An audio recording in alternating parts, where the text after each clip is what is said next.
Hello and welcome to episode 2 of the illustrious PokéPals Pokemon podcast. It is another thrilling, throbbing and violently exhilarating episode for myself, the strong man, and Tone. I am the Pokemush, the Mush who loves the Mons, joined of course by my two illustrious co-hosts, and we are here to bring you another 90 minutes of the most thrilling and exciting time of your life. Gentlemen, how are we? Ed, good day? Yeah, very good, thank you. Glad it's nearing the end of the week. I had a very, very fortunate trip to Smith's Toys earlier today and managed to bag myself a cheeky 151 booster bundle. I only Very had nice. to punch 3 children and it was all worth it. There's nothing in stock for me within 312 miles. Oof. Yeah, it's painful. Tone, how was your day? Yeah, good. Just a busy day at work. I haven't picked up much recently because none of my shops are in stock either. Yes, that's pretty much me. I haven't picked up anything since I got a Glory of Team Rocket booster box, which I actually got from Bill's Pokemon. Shout out Bill's Pokemon for sorting me out with that box, and that's it. That's all I've ripped. I haven't really got much else, and I've tried not to dabble in singles purchases Big for word reasons there, that I'll explain try. later. Yeah, try. I've deleted Whatnot off my phone because I've finally decided that everybody that's on there is an absolute censored.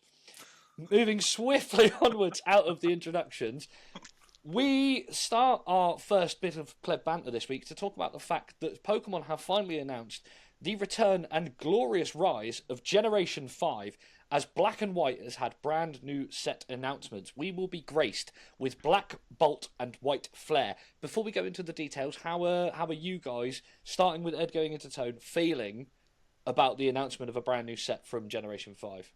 I mean, on paper, fantastic. In terms of actuality, like with how the set's broken down, the amount of cards that are going to be in it, the sheer scale of it, I think that excitement has turned to pure fear as trying to, like, if you even utter the words Master Set, which I know we'll talk a bit more about later on, trying to do this, you may as well just remortgage your house now. Like, there's not a chance that you're going to be pulling that realistically or, like, getting through it without having a mountain of dupes. It's going to be crazy, but also incredibly exciting, especially with the new rarity that they've released. Yeah. Tone, how are you feeling about it? I'm excited.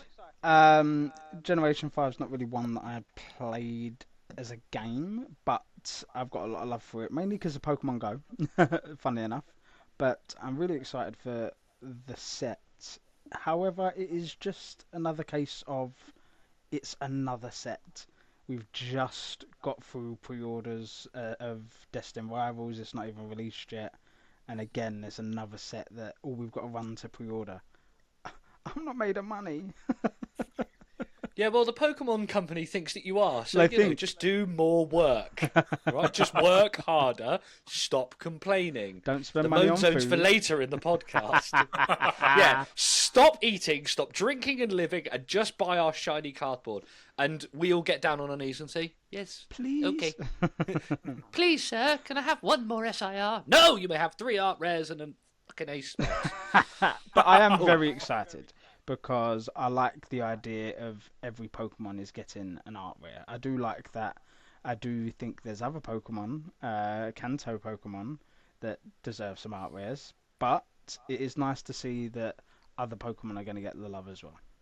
It is, yeah, it's the first big point that we talk about going into Black and White's new set is that all 156 Pokemon will be getting an illustration rare or a special illustration rare. Now, I played Black and Black 2 to death, to the absolute death. It was the only 2 games I had on my 3DS for over 2 years when I was in and out of jobs and houses at the time, and I love that whole generation. There's not a bad Pokemon. I cannot wait to see Pokemon like Cofagrigus and Crocodile and Excadrill get full crazy illustration rares. These are Pokemon that I absolutely love. I'm a big fan of all 3 of the starters, to be fair. And we have had, obviously, certain leaks have happened, and we've already had the Snivy, Tepig, and Oshawott lines all the way up to their final evolutions. I went and had a look at them today to sort of refresh my memory and kind of just gaze over them. And again, it's just more money that I now have to spend because suddenly I remember how much I love Oshawott, Duot, and Samurott. Oh, So yes. thank you for that, Pokemon Company. As a poison type trainer, stop making nice water type cards. It's killing me off. Are there any of the 156, like as I've said about the 3 that I'm looking forward to, that any of you two are looking forward to or getting excited about?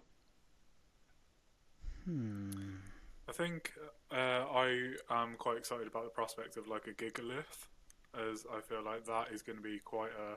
Again, going back to the whole like kaiju thing, love the overall design of the Pokemon, and I think that it is one that they actually could pull like an absolute worldie on and have it as quite a sleeper card for the sets. There's so much that they could do with it, and like you say, it's so nice that so many are getting that spotlight and that opportunity to have like a cool artwork. And again, new people coming into it, this could be like the start of that being somebody's favorite Pokemon.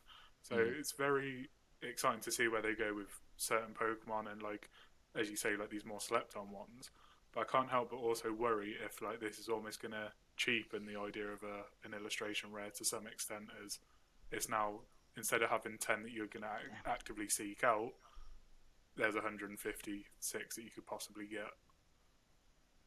Yeah, I think before we get Tone's take on it, I think that for me, especially when it comes to certain sets and certain cards, I will always be chasing something like Giratina Lost Origin. If I ever find a Lost Origin pack in the wild, I will buy it just for the opportunity to chase that card. Whereas now with Black Bolt and White Flare, I'm pretty much guaranteed to hit something 90% of the time. It just means that I'll probably end up with 15 Sandiles, which is fine. I like the Pokemon, but I don't need 50 of them. Tone, is there anything you're particularly looking forward to in this set? There's nothing particularly I'm going to be hunting for per se Pokemon wise, but I'm very excited to see what sort of art rares they do for the evolutions. Now, I'm really excited if they're going to include every single one. I'm expecting a lot of art continuation. So when you look at the things like Scarlet and Violet has done it really well. So Scarlet and Violet Basic did it with their Gardevoir line, where you see the continuation in the house. Paldea evolved, it done it with the starter Pokemon, and you see that 151 done it. A lot of the sets have been doing it, where you see these continuations in the evolution line. I'm looking for something like that. It just depends. Will it be too much? I hope not, because again, a lot of them Pokemon have already had things like that as well, like the Dealing line. They've had a continuation art way already. So it would just be interesting to see what they bring out and how they do it with the evolution lines. I think it's a really good point, and some of the continuation artwork, another one, Feebas and Milotic, that's another really, really good one. I think there are some Pokemon that are in this set that will, I really hope, get the gold standard treatment. There are some IRs and SIRs, especially through the Scarlet and Violet era, and rounding off with what will be Destined Rivals. There are some phenomenal cards that have come out in the last couple of sets, and we go back to the idea of like, you've got it behind you back there, Tone, is the Magikarp. Some of the promos from Shrouded Fable and things like that. Yeah, Ed, don't get too angry, you'll pull one, sure. I think that desperately what they need to do is, if you're going to do 156 IRs and SIRs, you need some standouts. Yeah. Big time. And before we move into our next subject, it's the one thing that I've read and I am very, very bewildered by, because I don't think they've done it, apart from Ed said to us before we started the podcast, was in simplified Chinese they've done it where they do a fat pack, is that Japan will be releasing what are known as deluxe packs, which will contain 35 cards per pack. That is a pack that you could choke a chicken on, right? That is dangerous amounts of cards. And if you go on the idea that a 5-card pack of Japanese costs you anywhere between £2 to £4, depending on the set, depending on the store, And depending if it's whatnot. and depending if it's whatnot or if you've got a certain house that only charges 55%. Ooh, I've started early. There's certain sets as well that obviously at the high end when you're paying the 10 card packs, you're paying a bit more. But obviously there's with Japanese you've got guaranteed hit rates.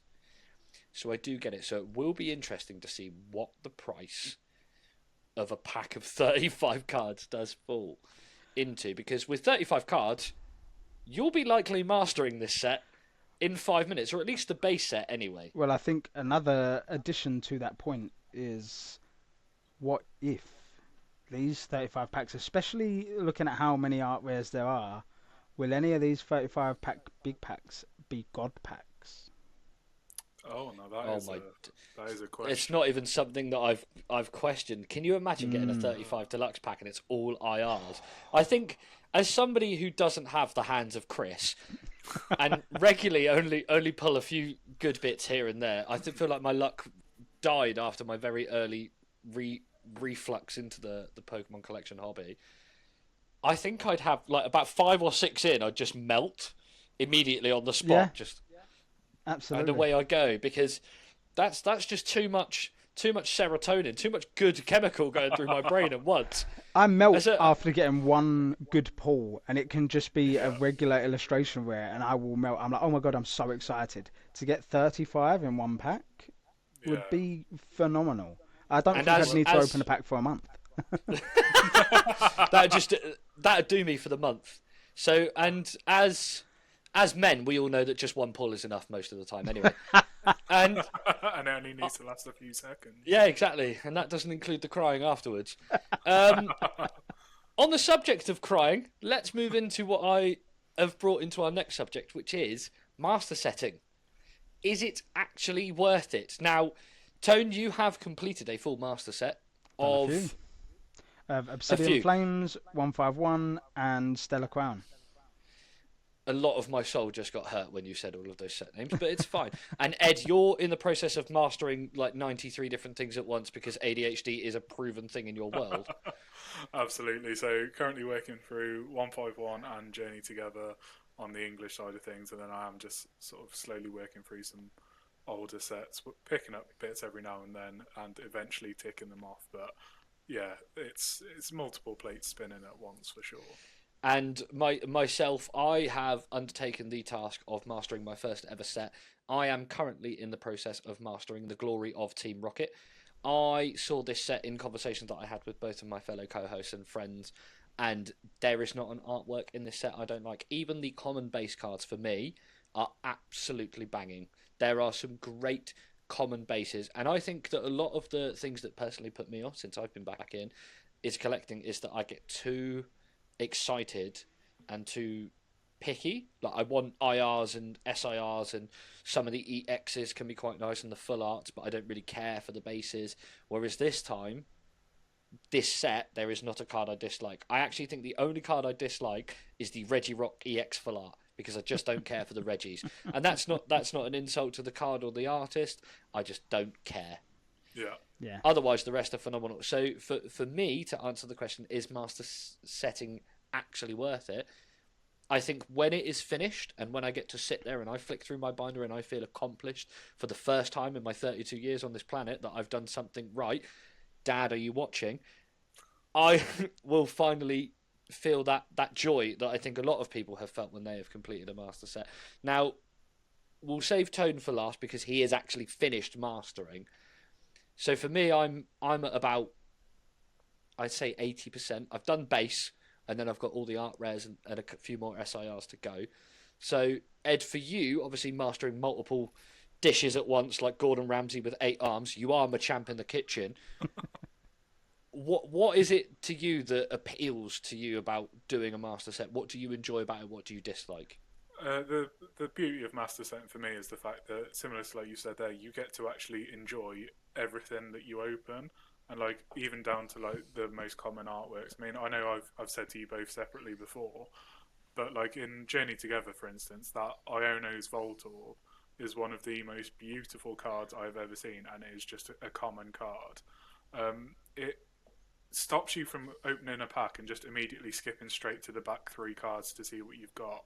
Like, you can get as much excitement as Tone did on his live the other night, getting the reverse hollow Butterfree.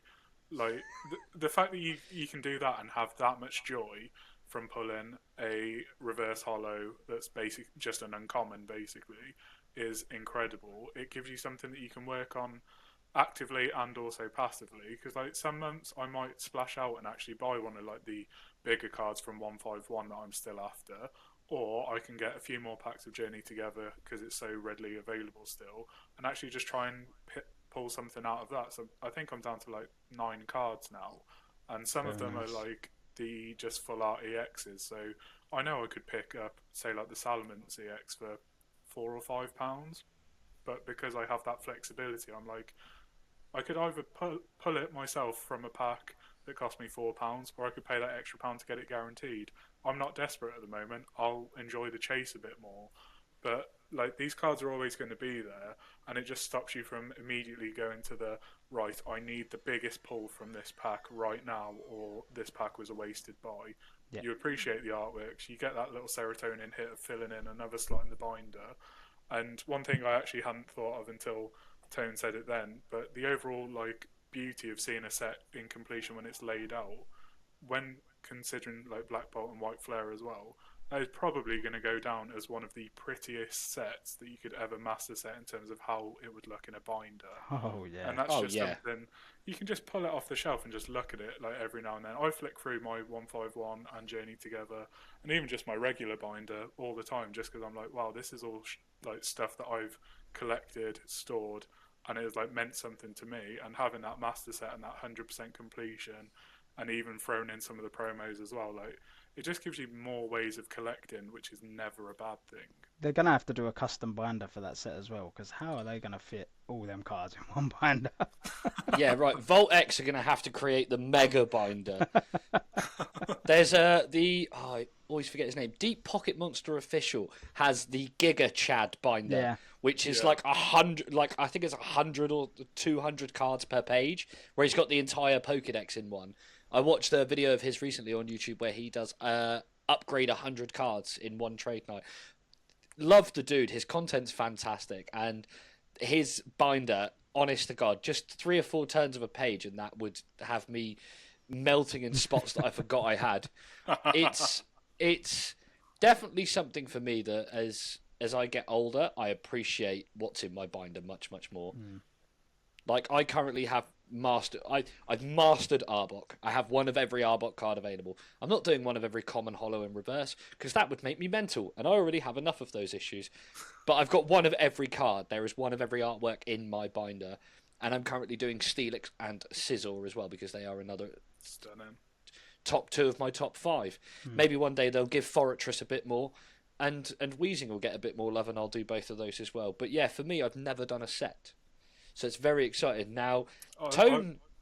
sorry, Ed, go on. I was just going to say, I've also done a Shinji Kanda artist master set, which yeah, I of think course. is something that not a lot of people particularly have like done so far. And again, it's a way of appreciating the commons, uncommons, rares, illustration rares, art rares, everything. And again, similar to you, Mush, with like collecting all of the types of one Pokemon, you have some cards that are like crazy expensive, big chases. Then you also have some that are like 20p, and people are basically giving them away. But that card still means so much more to you because it's either of your favorite like Pokemon or from your favorite artist. So master setting in itself shouldn't just be limited to an actual set. It can No, be. not at all. And that's actually a really beautiful like way to put it, because obviously having a certain artist that you really love, like we discussed in the first episode, I really love the Yukamoris, the claymation looking ones. I'd love to master grab all of those because I know that from many different points of views that there are loads of commons that are worth 10, 20p. It was the same when I did the R-Box. There were 4 or 5 commons that I hadn't got from older sets, even from like Sword and Shield era and a bit behind, that only cost me a couple of quid. And then there was like a couple that cost me a bit more. It's the joy of having a favourite Pokemon that's not a favourite Pokemon. Yep. So before I spend any more time talking about my big snake, oi, Tone, master setting for you, obviously you've done 3. Yeah. So, you know, you are the Hornery Bergkamp and Rob Air Perez of master setting right now. You've done the hat trick. Do you go back and still look at your master sets and feel really proud of your achievement, Yeah, I or do. do you sometimes look at it and go, "Oh my god, how do I still have a house and a wife?" There are times where I've looked at it and I'm like, this could potentially be an investment for the future. Like, I know that there may be a time down the line where this binder will go and hopefully give someone as much joy as it's given me. But when it comes to collecting, like,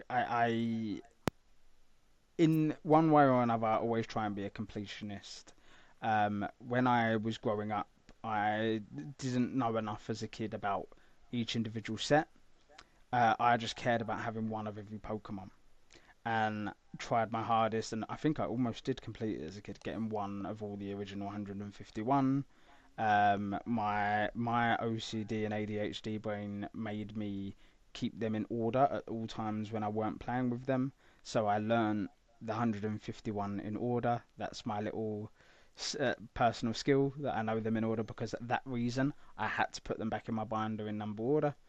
Um, but I love the art of completing a set. And when I got back into this hobby, the first thing that I aimed to complete, which I'd done before I got any master sets, was completing the Neo Unknowns because I still had about 10 or 11 from being a kid. But there was 24 because 25 including a promo, but the letter R never got a Neo card, which kind of sucks. But I managed to slowly and surely over the first few months of collect all the unknowns, and that kind of really unlocked it into me as like, yeah, I want to master sets. This is a really cool thing to do. And going back to Ed's point of you get a lot of love for the commons uncommons. So the first set I completed, which was the most recent set when I joined, was Obsidian Flames.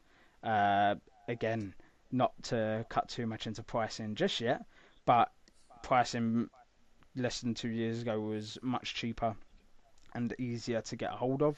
So I was easily able to get hold of Obsidian Flames, and like I said, it gives you that appreciation when you're going through a pack and you see a card you know you need, especially when you're down to like your final 10 and you see that common card that you have not got no matter how hard you try. It feels like a massive win, better than like if you pull a double of an art rare you've already pulled. I'd rather pull the common I'm chasing.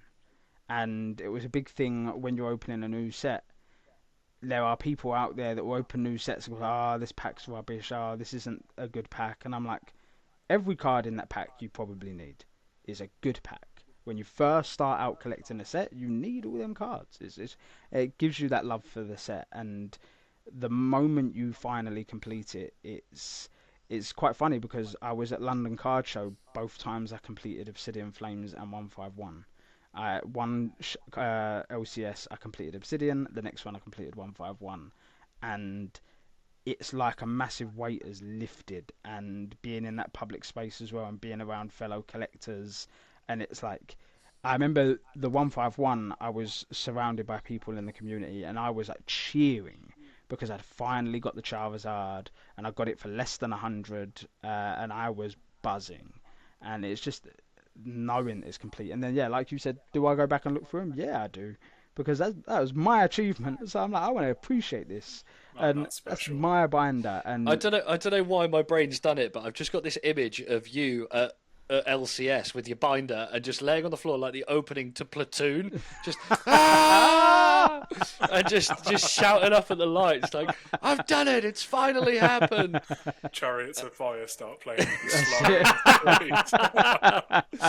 And you just somehow, some way, there's just one bloke in the corner just slow clapping, just staring you down. The old boy with the single tear. single tear. Just like, It's me with a tear. I'm He's telling done you. it.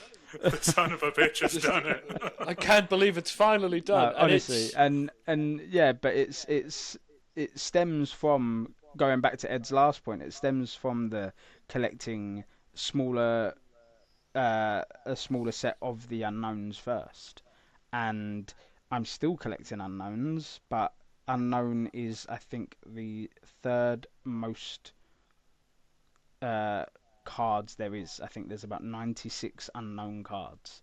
So trying to get them all is very hard. And there is a specific unknown set, which is a offshoot of, I think it's Unseen Forces or something like that.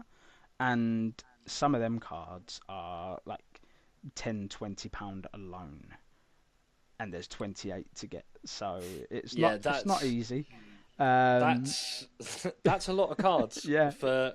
It's funny as well because obviously your favorite Pokemon is unknown, but there are 26 of them. So technically, you've got 26 28 include favorites. because there's an exclamation mark and a question mark. Unknown. Oh my god, yeah, I completely Yeah. forget that there's punctuation. Yeah, there's Who'd have thought? punctuation. I've never used any. My English teacher used to hate me. I'm waiting for the It's hashtag to drop. Yeah. oh And then god, don't. oh no, could you imagine? The QR code unknown. Isn't that just Missingo? I want Missing No to get. I'm really sad that Missing No didn't get a 151 like card Yeah. just Oh, that'd have been for bands. That would have been I've cool. got 999 rare candies booked from that dude so many times. Like, give the man a hookup. I've got 67 Master Balls. I use them all on tentacles. I want a shiny one. Come on, you know, it's one of those ones where it must be such a fun experience trying to find them all. 'Cause, like, Yeah. mentioning LCS, which we will slowly merge our way into now for conversation, it must be really cool going around a card shop convention like that and finding, like, oh, this person had a T and this person had a Z and this person's got 2 Rs, which means I can finally have one for my master and for this set. Exactly, and that's it. And it's funny because it's a unique Pokemon, but mainly because of how many cards there are. There's not been a card show I've gone to where there's not been an unknown there. And I'm not just talking about Silver Tempest, I'm talking about like the Diamond and Pearl unknowns, the Neo unknowns.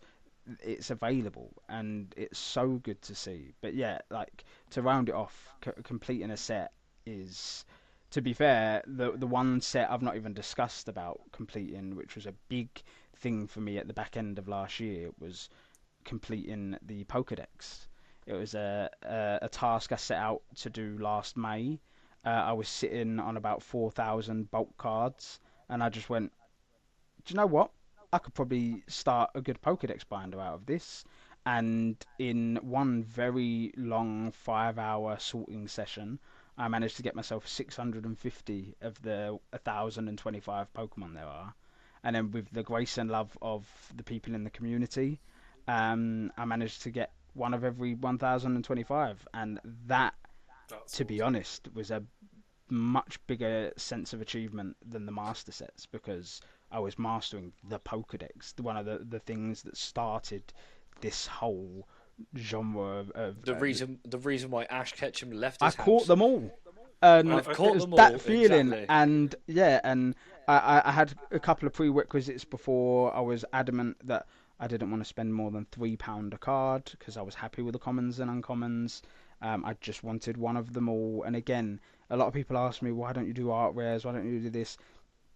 Doing it this way also gives me love and appreciation for common artwork that, especially with some of the Pokemon that haven't been blessed with cards in quite a few years, I'm seeing cards in sets that I've never completed.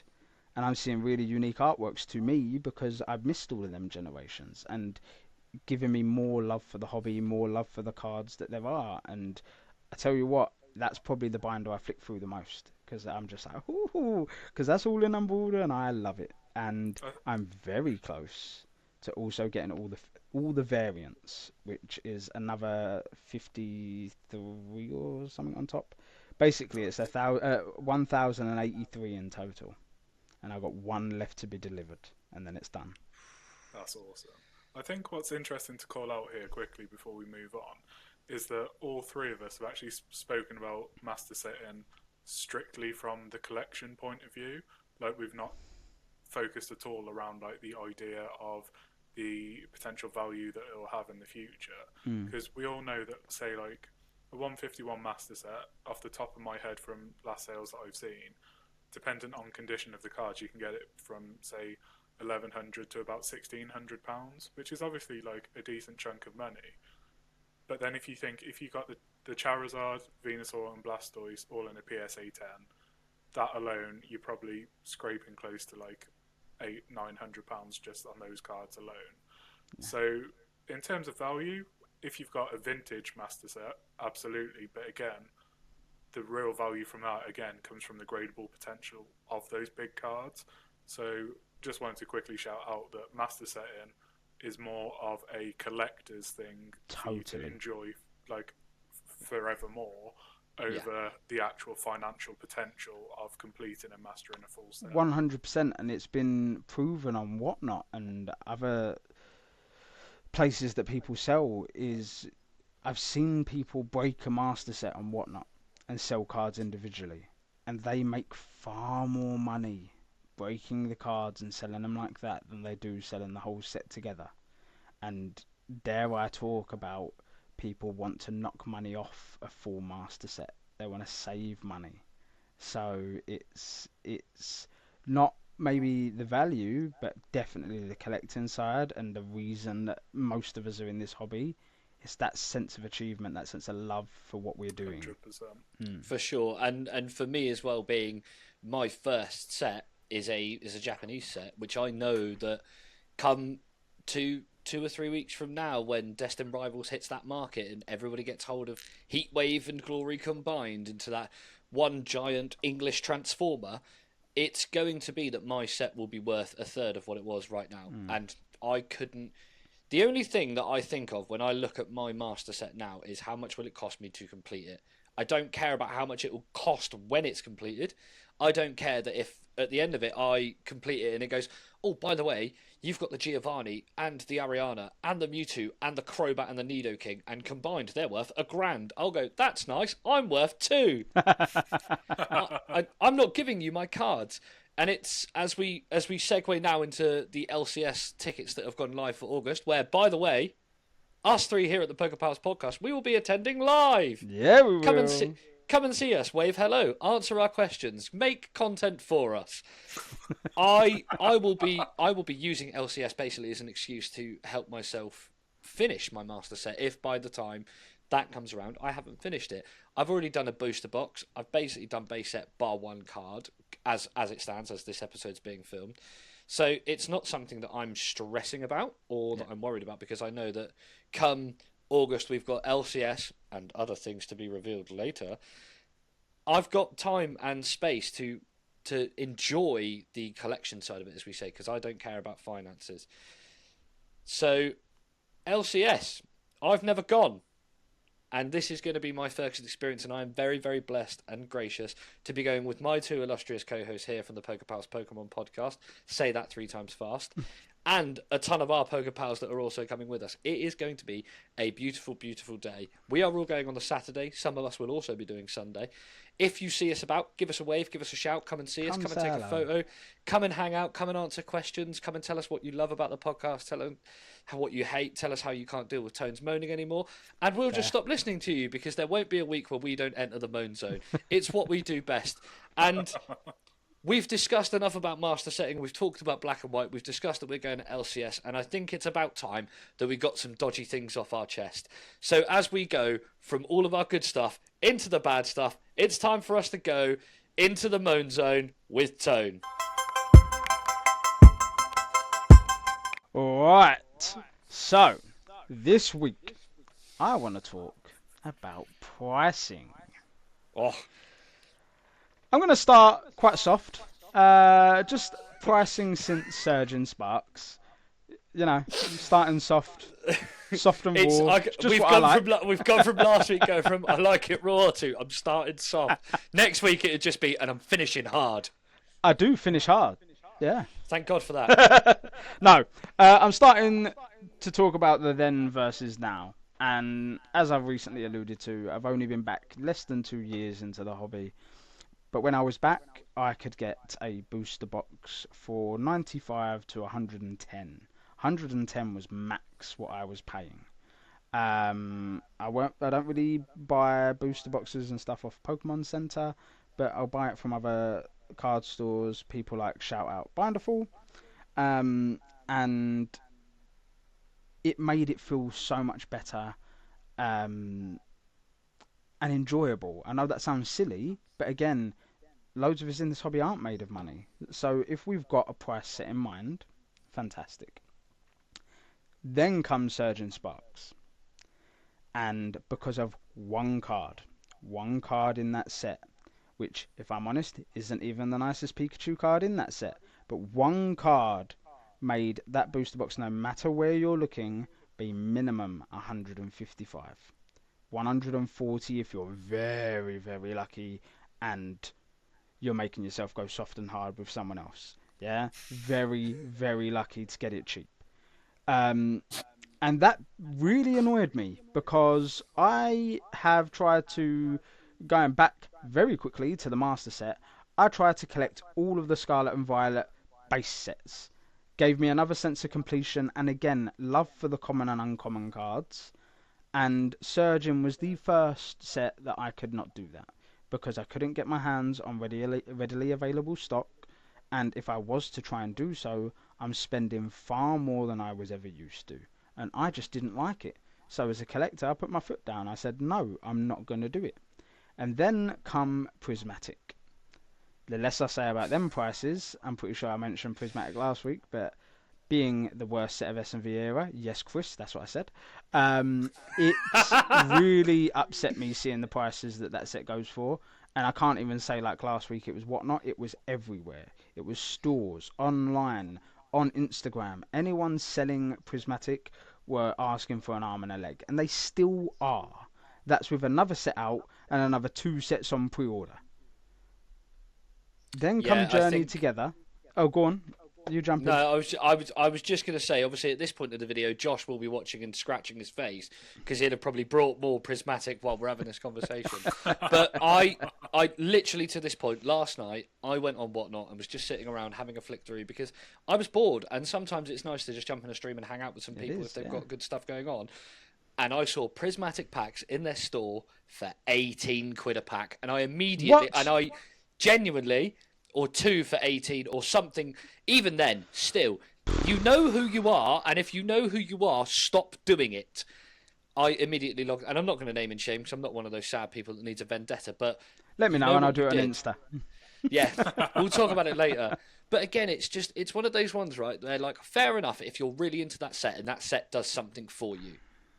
But it doesn't do anything for me. It's traumatic evolutions. Absolutely. It's too much money. Absolutely. And I'm going to give this back because this is Tone's moan zone, not the Mush's zone. So take it back before I get too upset. Let me take it because that's just Prismatic. Now, loads of us have been revitalised with this beautiful set Journey together. However, it has come with the acceptance that pricing is not going to reduce. So, again, my first booster box, the cheapest I could get it was 155. And I did it because I really liked the set and I wanted to get it. I was very happy with how readily available it was, but not happy with the pricing. And the price comparison is ridiculous. And I just want to see it go back to what it was. And I don't think it will, which leads into the next point because very late on last year, what was coming out were these sussy little Discord groups and Instagram groups that were making certain cards spike. We all saw it with a Drowsy, where there were multiple proof of messages where people were messaging each other in their groups saying, everyone buy this card and then sell it for X amount, and the price went up. And when they were caught out, what happened? Price went shooting straight back down. But when sets like Surgeon with their 1 peaker, with Prismatic with their 500 SIRs, when there's cards that everyone wants to chase, not because they want to collect like we do, because they want to sell it on and make money off of it, it ruins it for the collector. And when we had one of the unpopular opinions the other day where adults are ruining Pokemon, I get where they're coming from. I don't agree with it, but I get their point. Because there are idiots, and which is why I said it's scalpers ruining it. There are people that all they care about in this hobby is money. And there's a lot of people, and hide your ears if you're going to get offended, but there are people that used to be sneaker and trainer sellers that have now jumped to Pokemon to flip to make profit, and it is ruining it for the collectors. And it all goes on to these pricing and what people want to charge, what people want to pay for, and that also is segueing into the next part of pricing, which is collectors out there. And I'm Hang on a looking minute. Did directly you just into the steal my? camera. Did you just steal my I gimmick? did, Is but that you gimmick will appreciate infringement this right because here? you agree. Collectors out there, if you have a £100 card and you want to sell it for £100. Do not take 55% or 60% or 70%. I'd worry about 80%. The lowest I want to go is 90. That is your card, and if you are buying it in a shop, are they going to sell it to you for 55%? No, they're not. So you go into these glamorous stores, these glamorous card houses, these places that think, do you know what? These are really nice cards. You've got a really good set here. This is great, great stuff. I love it, but I'm only going to pay you just over half of what it is. Now, I understand businesses need to make money. We understand. We get it. And I've had a lot of people, when I've called this out on my Instagram, come for me. You don't know how businesses run. I do. I ran a Whatnot stream. I've worked for businesses. I get it. I get profit. I also get absolutely obliterating the market. Because do you think they're selling it for the 55% they paid? Or are they probably doing the 100% and then some? Making almost double profit. You are giving the money to them. You are making a loss. They are making a massive, massive gain. When you are selling your cards, people, please consider all the options you can. All three of us here sell cards on Instagram. And most of our PokéPals all do as well. Shout all you PokéPals out. And most of us get near enough bang on the money we want for our cards. And if anything, we might lose £1 or £2 ourselves because we're helping our friends. But the community feeling is so much better. But do not let yourself get ripped off by big names, big streamers, big sellers in the community, because realistically, they don't care about you. They care about the profit. You want to sell your cards, sell it the right way. And before I blow a blood vessel or annoy anybody else, I think that is a good point to everyone take care of your money in this hobby, because it's not a cheap hobby. No. This is honestly everything you've said. I completely resonate with and get. The only thing I'm going to add on to it is that don't get, and it's not FOMO because you're not missing out. It's they're popular, so therefore if I deal with them, I'll get that rub, I'll get that good stuff. If I have a card that's worth 15 quid and Ed wants it, and Ed goes, I've only got a tenner. Ed's got that card, he's not paying postage, and it's already on the way. Ed, very kindly, I don't have it to hand, and it's very annoying that I don't, sent me the Machamp and Marshadow tag team. It's worth about 5 quid. Didn't ask me for postage, didn't ask me for money. Just sent it to me. Yeah. Absolute legend work. Same with the Articuno that Tones recently pulled from Journey Together. Ed needs it for his master set. It's on the way. We are not here to scalp your money. We are not here to make anything from you. If anything, I would rather give one card of my entire collection away to, let's say, 1,000 people for free, and have 1,000 people have a good connection with me, than have one person buy a card for £1,000 and me then be a dick on the internet. Yep. I'm not saying that there are people out there that will buy your cards at low percentages that are bad people. They are just too heavily business minded and don't care about the hobby. It's no different to people that buy trainers, no different to people that deal in vintage football shirts, no different to people that do furniture or housing or any of that other thing. They just look at how many zeros you can make them. They don't look at how much fun they can make you.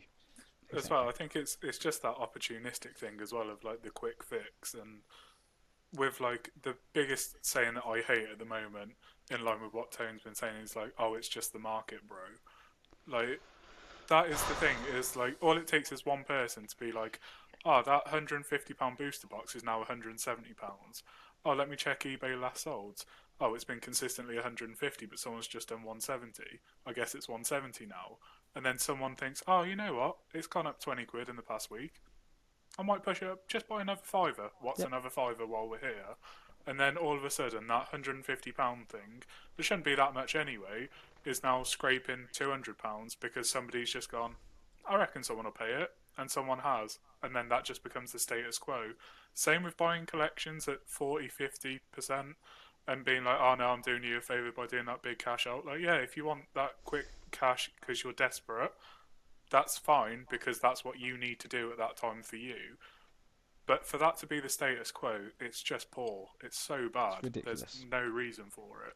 There is nobody on this planet, and this is just speaking from me, a humble mush that likes to collect shiny cardboard and talk to people on the internet. There is nobody on this planet that I think deserves to take that big of a loss on anything that they enjoyed owning. Agreed.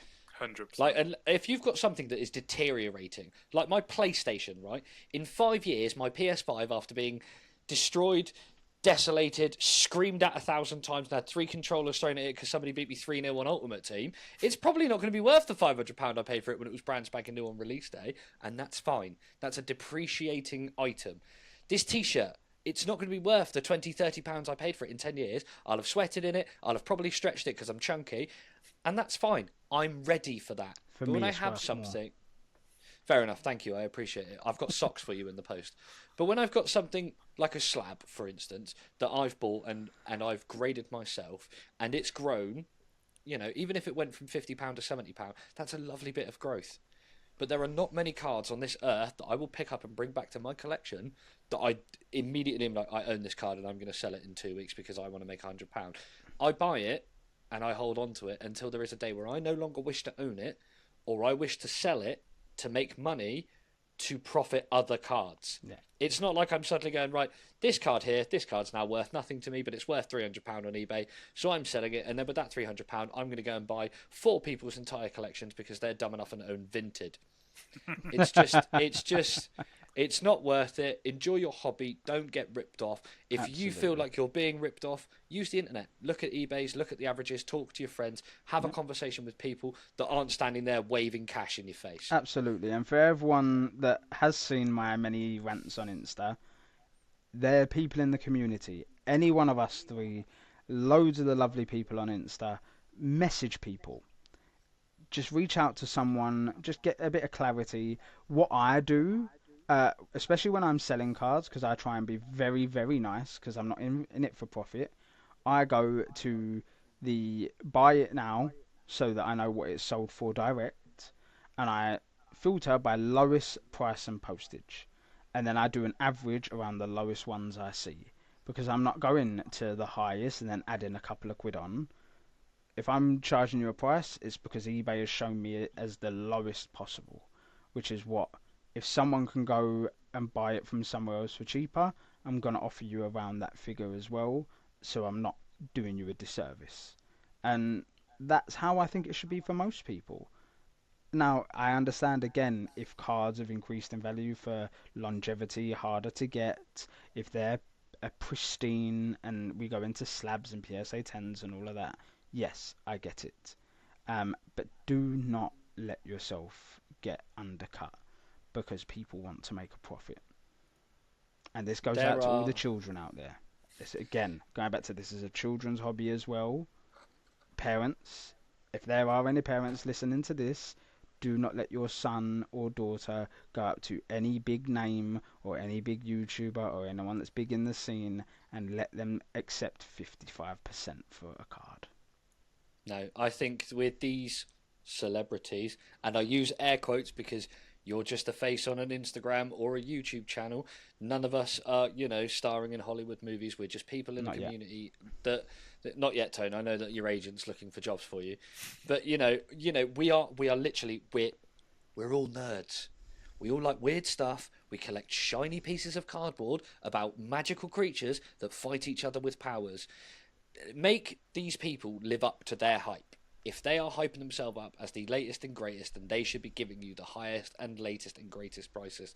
And speaking of living up to hype, I'm taking my gimmick back, Tone, and we're segueing into the next section of our lovely podcast where we want to talk about Destined Rivals release. Yeah, boy! Now, Destined Rivals is set for release on the 30th of May 2025 here in the UK, and it is looking like it is going to blow the rest of Scarlet and Violet out of the water.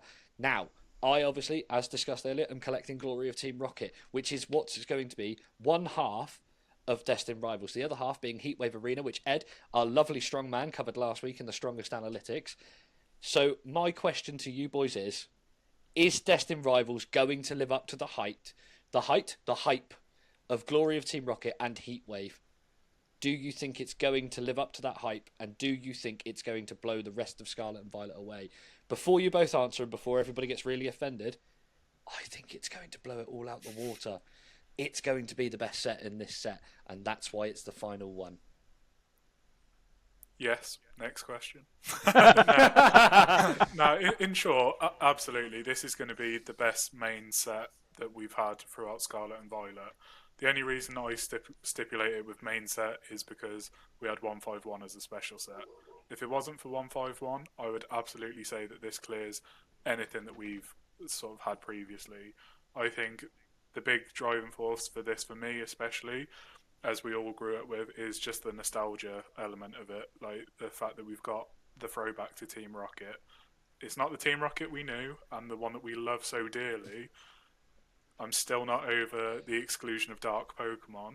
I'm not over the fact that Jesse and James aren't in this set either, so I'm with you. But I think that artwork-wise, the Pokemon that are featured, even the Pokemon that are actually getting spotlights like Clamperl, Orbeetle, Murkrow, something so different, something absolutely incredible, and like the chase cards from this set, there's not a single bad one, like Totally. at all. And yeah, to go off the back of Ed, I can't see it failing. The only thing that could make this fail, and I won't rant too much, will be the actions and reactions of the community and the people that are buying and the people that are selling it. If we're seeing reactions like Journey Together, this could be a wondrous time. If we see reactions like Prismatic, this could be horrendous. I am keeping my hopes up. I'm keeping my hopes up so much because the cards, the set itself, it isn't just a set of SIRs and reprinted cards that have been in other sets anyway. This is a set of glorious common cards, glorious artworks, glorious illustration rares. That Weezing needs to come home to me. It is such a stunning set. And Pokemon and all shops have been saying that this is going to be readily available. Smiths did do a pre-order, and then after the pre-order came out and said they will have on the day stock as well. So that shows that they care about their consumers as well.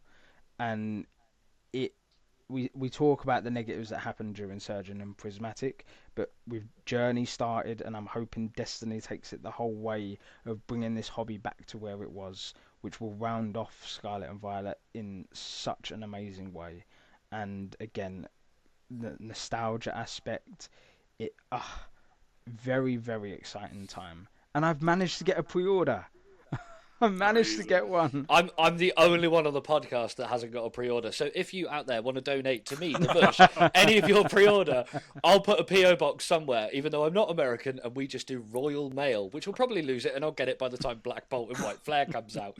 It's go on, Ed. I was just going to say, I think what Tone touched on there is spot on as well. Like, I've seen so many heartwarming stories of scalpers that have bought out 50, 100 plus Journey Together ETBs that have then had to return them to Walmart, return them to Target. Amazon keep getting stock back in from all these returns that people are like, oh yeah, I'll get a few of these. Easy 50 quid markup on each of them. I'll make all that money and I'll just chill out and it'll be wonderful. And they're having to return it or sell it at retail to recoup some of their money. This has been one of the most needed changes to the hobby that we've been all crying out for, and it's so nice that the Pokemon Company actually do seem to be taking positive steps in the right direction to making this a set, well, Pokemon cards for collectors. We won't talk about the annoying Pikachu loading screen that has almost made me break my computer so many times. He can fold a frying pan, he can fold a PC, people. Stop winding Ed up with Pikachu Delivery Boy. But I just feel like product is getting into the hands of the people that actively want it, at least with Journey Together, which, I mean, I think is a completely slept on set anyway. I think because it's been so accessible, everyone's like, oh, I'll just get to it at some point, or oh, there's no big cards, or oh, it's a small set. 5 years down the line, people will be like, no, actually, we really underestimated that set. That set was fantastic. And I think that when Destined Rivals drops, if we get a similar sort of release that we did with Journey Together, and maybe even a slightly better one, this will be one that there'll be product on the shelves for ages, because people will be like, well, Journey Together flopped for me, so I'm not going to bother trying to buy this to sell it on. So here's hoping that this is the start of something wonderful in Pokemon once again. For sure. And to piggyback off something you actually said in episode 1, was that this was like the great reset for Pokemon. Yes. Journey Together was the break in a really rough period, the Christmas Day in the World Wars, the no man's land barren waste of sets that were too expensive and chase cards that were completely risen up, like the Drowsy, as we said earlier. Journey Together not only is a beautiful set, plus commons, plus art rares, SIRs, and all the rest, it was readily available, it was at retail, it wasn't completely ripped away from the people that, and I don't say wanted it, I'm going to actually say the people that deserved it. Yes. We as a community, as collectors, as people that enjoy the hobby, even some people that do resell and some people that have shops themselves, fantastic. You guys deserve to have this product. You guys deserve to have it at the prices that you managed to get it hold of. And talking of prices and rises and drops, I think that's a really, really nice way for me to do the thing I do best, which is put on my Segway King hat and take ourselves in to the Segway with the strongest analytics with Eddie. So, Eddie. Welcome back to the strongest analytics with me, the Pokey Strongman. Today we're diving into the price journey of the Japanese set Glory of Team Rocket, or for my set code sticklers out there in the crowd, SB10, from its release to its current standing in the UK market. So Glory of Team Rocket was released in Japan on April 18th, 2025, less than a month ago, which is crazy to think about.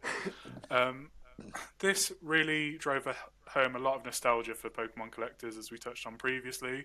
We all grew up with Team Rocket. It's not the Team Rocket that we knew, but it's still a Team Rocket that we love. And it features iconic cards like Rocket's Mewtwo EX and also Giovanni, the original final boss himself, making it a set that everybody got very excited about from the original tease way back in, I believe it was November. So at launch, a case of Japanese booster boxes was roughly 300,000 yen, which equates to just shy of £1,600 in the UK. Alongside this, we started to see pre-orders for individual booster boxes from reputable businesses starting at £180 to actually exceeding over £250 if you're an opportunist on Whatnot. Currently, sealed boxes are available for around £110. There are fluctuations, and you are starting to see some more dips almost daily now, which is really nice and reassuring. And as we get closer to the ultimately the release of Destined Rivals, this is something that we can see dip a lot more. With Heatwave Arena already hovering now around the £68 mark, it's getting a lot more accessible.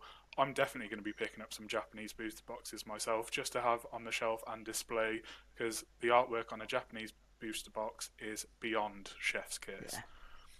One thing I did want to quickly shout out before I dive further into my analytics here is actually give a shout out to a fairly new business that I am actually quite a big fan of. They're not at all affiliated with the podcast, but this is Koi Cards. Over the past couple of days, where the prices of Glory of Team Rocket booster boxes have continued to fall, they've actually been discounting their prices in line with it, almost live updates, which is unheard of at the moment. And when a customer has actually bought it at a higher price and it's dropped, say, the next day, the day after that, they've actually offered that customer a discount to make up for the difference, which I think we can all agree is something absolutely sensational. That is phenomenal business work from them. So I wasn't even aware. I know that you had a brief conversation about earlier wanting to give them a shout out. So from me, the Mush who loves the Mons, I love a discount and people that actually want to care about their community. So shout out to you, Koi Cards. Thank you. The Tone Zone that moans, I can't moan at that. That is incredible. With all the doom, gloom, and Vileplume in the hobby, scalpers and businesses charging over what they should, I just feel like it's right that we actually bring some positivity and these reassuring moments from businesses that show that they're in it for the love of it and that will be around for the long term. Mm-hmm. So, getting into the bit that we all care about, one standout card from this set, I'm actually going to start with one that you probably wouldn't have expected. But I'm going to start off with Team Rocket's Giovanni, the SAR version here. It debuted on eBay, selling anywhere between £58 and £65, and is now actually hovering around the £28 mark. So in less than a month after releasing, it is now less than half price, which just goes to show that the initial hype around the set, although fully justified in terms of excitement for the set itself, just highlights that you don't need to give into that FOMO so early on when these cards are going to be very accessible in the not too distant future. If I was to put my sort of thinking hat out there, I'd say after Destined Rivals drops, dependent on what the pull rates are actually like, if we see things similar to Journey Together, I reckon this card will be around £18, which for an SAR you really can't moan at, and it still looks absolutely sensational. And with that Japanese texture in, you'd be foolish not to get it in Japanese and English. And as somebody that's mastering Glory of Team Rocket, please feel free to continue to buy lots of DR so that Glory drops in price. Which brings me swiftly onto the big chase from the set. Team Rocket's Mewtwo EX SAR, undoubtedly the top chase for almost everybody in this set. Debuted at £380. This is a mixture of sellers directly from Japan, shipping it inclusive of shipping, just £380 buy it now, and has now dropped again nearly by half to £170 to £200 dependent on condition and shipping and import fees, which again just goes to show that a drop of nearly £180 in a matter of 4 weeks. This is a card that it will still hold some value because it's Team Rocket's Mewtwo. It is a fantastic card, but realistically, I reckon that this one will start to settle around the 120 to 150 mark, which again, I think is actually deserving. And when we're talking about a Japanese booster box that has guaranteed pulls in terms of rates and the accessibility of this card, that's still quite a bit higher than you would expect for a Japanese card. However, I feel like that is a truer reflection of where the market is at the moment, and probably will be until we see that sort of sudden moment of fatigue where people start to get out of collecting. The second biggest chase card from the set, the Team Rocket's Moltres EX SAR, also soared into the market red hot, selling initially for anywhere between £180 and £205, which is now actually surprisingly hovering around the £70 to £90 mark. So again, another big SAR card from the set that is now available for less than half. And I mean, this card is absolutely stunning. The way the way that they captured the actual like liveness of the flame on Moltres' wings is just sensational. Yeah. And again, I think this is a set that they did not miss on the big artworks. No, not one. Which leads me very nicely into my absolute favourite from the set. This will be a surprise to absolutely nobody, but Team Rocket's Nidoking EX SAR has actually seen smaller movements, but this one debuted in the market at a much more reasonable £75 to £85 and is now available in the £50 to £65 range. So still a drop, not as significant, but again, when you get these really artificially inflated numbers so early on in a set's release, this sort of thing is expected. This is a card that I can see realistically will be probably £30 to £40 in the not too distant future, and when it hits that, I will be picking up multiple. I want a full page in my binder just dedicated to this card. It is sensational. I think that's quite refreshing to hear, to be honest, on that card alone, because last week's podcast, to cut back to that, all of us said that Nidoking would be a big chase for us because it is such a great card, and everyone's going to want to go out money reason wise for the first two you said. Stunning cards, don't get me wrong, but that Nidoking is an epic card, and to see that price has had the minimal shift because it is worth that much. It really is. I think one as well that although I have to say the Nidoking is definitely up there, it's not my top chase, and my top chase is not Moltres or Mewtwo. It's actually my next card. Is it actually? Yeah, I didn't know. I thought you were only doing 3 this week. I'm going to shut up. God. Do your thing, honey. Well, with the blessing of the Mush himself, having covered my favourite card, I could not possibly dream of leaving out the Team Rocket's Crobat EX SAR. This card absolutely incredible. I know I've said that about all of the others, but this one is vibrant, it's bold, the color Stunning. scheme is on point. Even the framing of Crobat in the card itself is it's all flawless.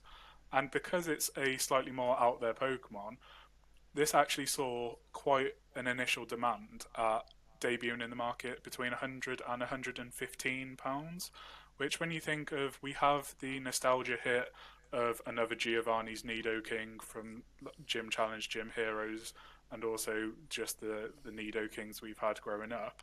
The fact that having a Crobat EX card come in, unusual one, and commanding that market value initially just goes to show that there was that cry out from a proportion of the community of, we need a decent art rare or special art rare for this Pokemon, and lo and behold, they have actually delivered on it.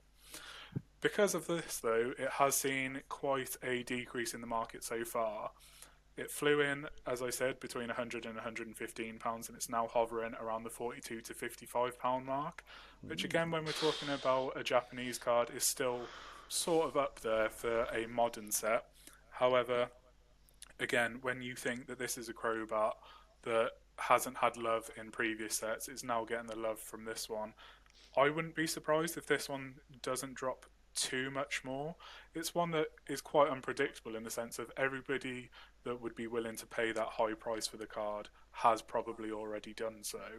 I haven't yet. I haven't. I want to, but I haven't. As soon as this episode finishes, it's buy it now, buy it now. Yeah, that's it. Now that I know that it's already dropped down to the, I mean, before you do wrap up, it's mad to think that when it came out, Nidoking and Crobat, I was ready to spend a week's wage just to get both of them straight away, because I honestly, and like Ed said, big fan of the Kaiju vibe, and those two cards are phenomenal. Yeah. And there's my first phenomenal of the episode. I've saved it just for this moment. It is one of those that I would happily, if I was not mastering this set, I would own that card outright anyway. Yeah. 100%. And knowing that these cards are all starting to slowly drop and dissipate, not only restores a little bit of faith for me as a collector, but also there's a little bit of hope that we will stop going into sets where we will get a reenactment of Pikachu from Surging, and we will get a reenactment of Sunbreon, because your card's gash and I'm not paying you $1,000 for it. Whereas, like, I've got a Crobat that I think's gorgeous. Now, I would have happily paid the 100 to 115 because I love that card so much. There is a... It's one that I was going to chuck into our unpopular opinions later, which is an Arbok from Aquapolis, or Aquapolis, however you say it, which is just a holo, but in a PSA 10 it's up in the hundreds area. I'd happily drop that just for that one card because it's phenomenal and I love the artwork. I am above all an artwork collector. I would collect, Picassos and Van Goghs, but I'd rather have small magical creatures. No, absolutely. And I think what you highlighted there is, like, you'd be willing to pay that much for that Arbok, but that's vintage. It's not something that's going to be in print for the next 2 years at the bare minimum, which again, I think is something that we all as collectors, I mean, I get guilty for the FOMO of wanting, like, no, I want this and I want this now. Whereas if I'd have bought the Nido King upon release, I'd have wasted another, like, 50 quid basically, whereas I could have almost got two and been happy about it for the same price. So there's all these sort of things that you've got to consider. So the rapid price drop of both the booster boxes and the key singles suggests that the initial hype around the set, the proposed scarcity that we all thought that there was going to be, it was going to be like, this is going to be another prismatic, but from the Japanese side, because to date this has been the most expensive Japanese pre-order there has ever been, which I think is again very telling of how frustrated the English collectors are with how hard it is to get product or the price in which that product is. So many have moved to Japanese. I've also started dabbling in Korean, and as we touched on earlier, the simplified Chinese. A, because they have some exclusive artworks, but B, I can rip through a booster box for 20 to 30 pounds, which is what Japanese used to be. You can't do that nowadays. So it's these emerging languages, I'm going to say, not from a point of the actual countries themselves, but just their stance in Pokemon. There is that cry out for the cheaper, accessible alternative. I think one thing that I really want to shout out here is, as we touched on before, the overall prices of these cards really hinge on the pull rates from Destined rivals. Obviously, we saw how much Heatwave Arena has dipped last week. We're seeing huge movements already, which is reassuring from the collector's point of view. However, when Terrestrial Festival dropped, that was a special set booster box that debuted at around £70 to £75. I know I picked up a couple of booster boxes and I paid between £60 and £80. I can't remember where it was. That was quite a lot, but I was willing to do it because it was like guaranteed. There were like the god packs, the good pulls, some nice artworks at the time before it got spoilt for me with the horrendous pull rates. But I was actually chasing the Palafin, but that's a different story altogether. When Prismatic drops and the pull rates were revealed to be so awful, so many people jumped back to Terrestrial Festival because you get that guaranteed pull rate. And that actually saw the Sunbryon go from around £240 to £360 almost overnight upon release of the English set, which goes far against traditional market trends just because of those harsh pull rates. If we see something like we did with Journey Together, reassuring, prices will continue to drop, but it's just something to be wary of, that if you're hovering over making a purchase, wait as close as you can to release date or release date itself to get an idea of what the pull rates are like in English, and then see whether or not it's something that you are ready to pull the trigger on the Japanese card now, or if you think it will continue to drop in the next few weeks. I do, however, feel very confident in saying that over time this set will start to increase in value from a master set perspective as part of a long-term hold. The reason behind this is just because any set that is geared towards nostalgia always does well. If you look at Team Rocket, you look at Team Rocket Returns EX, which has some of the most expensive cards going at the moment, in like the Rocket Snorlax EX, for instance. Stunning card, one I know I'll probably never own. It's nostalgia is a big driving force, and it's why so many of us got back into Pokemon with the likes of 151, like some people will do with Black Bolt, White Flare. Nostalgia is a hell of a drug, and again, it's something that will be quite an investable thing, if you want to call it that way, but also just something that will be nice to have in your collection, knowing that that's an asset I have that I will love. And yes, if it goes up in value, doesn't mean, oh yes, I'm now going to sell it. It's just nice knowing that, wow, this thing that I did for X amount is now worth X amount more. That's really cool when you flick through it. That's all for today's segment on the strongest analytics. Stay tuned for next week's installment, where we dive into all movements in the Pokemon TCG world.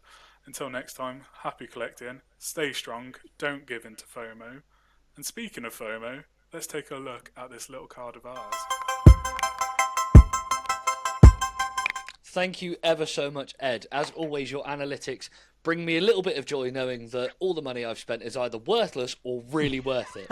There is no middle ground. I've either spunked everything I own and I've basically ridden myself into debt, or that one card I've got is worth £10 more and it was totally worth it. No, I joke. I love collecting and I don't care if they're £5 or £500. But, nevertheless, welcome to this little card of ours, where we, as a three, go against each other head to head to head and show off some of our collection for you guys at home to decide who has the quote-unquote coolest one of three. And last week, I brought to you my Arbok from Wild Force, one of my favourite Arbok IRs, and we don't have enough of them, Pokemon Company, me and you right now. Bring me more of these. Why didn't I get one in Team Rocket? It's literally Jesse's Pokemon. But I digress with anger and stress. So, I brought you Wild Force. Ed, you brought us the Giratina V Full Art in a PSA 10 from Lost Abyss. It is a beauty. I am jealous. And Tone, finally, you brought us your... I bought the Unknown V Alt Art from Silver Tempest in a Kanto Forge slab. Do you know, the more I look at that card, the more I actually really do rate it. And I've looked at it a lot over this week, where I've been watching the stories that you, the viewers here, voted on our Instagram. And we do have ourselves a winner. Stop smiling, Tone. You don't know the results. Smart ass. In third place, with 24% of the vote, an absolute robbery, I do say, It was Ed's Giratina. Bad balls for life. All of it. Down. Big thumbs down. Thumbs up this video. Like, share, and subscribe. There's your plug for the PokéPals podcast. In second place, with 36% of the vote, it is my Arbok. And the winner for this little card of ours, with 40% of the vote, it is Tone Zones Unknown. Congratulations, Yes. For the card that everyone's like, it's a weird Pokemon. It is a weird Pokemon, and it's gorgeous. Look at it. Look at that. I will say, the more I've looked at it, the more I do really like it. But as it works here with this little card of ours, Tones Unknown will stay on the championship throne forever and a day, or at least until 2 weeks on Tuesday, where me and Ed will now have to challenge him with new cards. And since we have spent quite a large period of our day talking about Japanese art rares and the glory of Team Rocket, I, the Mush who loves the Mons, am bringing you an art rare that I pulled myself from a loose packet of Glory of Team Rocket. I am bringing you the Houndoom art rare. One of my absolute favourites. I absolutely love this. The general vibe of this card is beautiful. The way they've encapsulated the flame out of the mouth of the Houndoom is fantastic, and how the Team Rocket executive is just looking up at it and just having a jolly old good time. I think that this is ready to take down the alphabet. So for this week, if you want to vote for me, it's a vote for Houndoom. Glory to Team Rocket. Ed, who have you brought this week and why? Unfortunately for you, Mush, Fire type is weak against water, and I have gone for no other than the big man himself, the Blastoise from the Japanese trading card game Classic Collection, with the most ludicrous holo you have ever seen.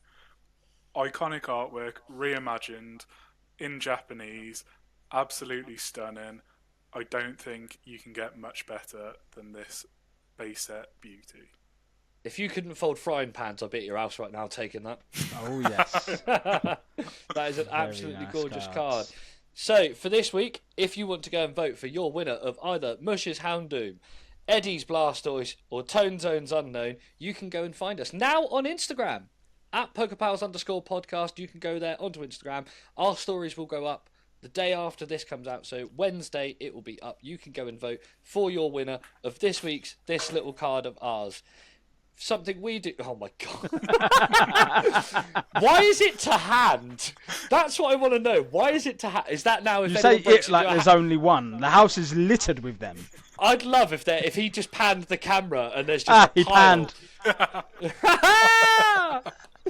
What can I say? I'm a poet and I wasn't aware of it.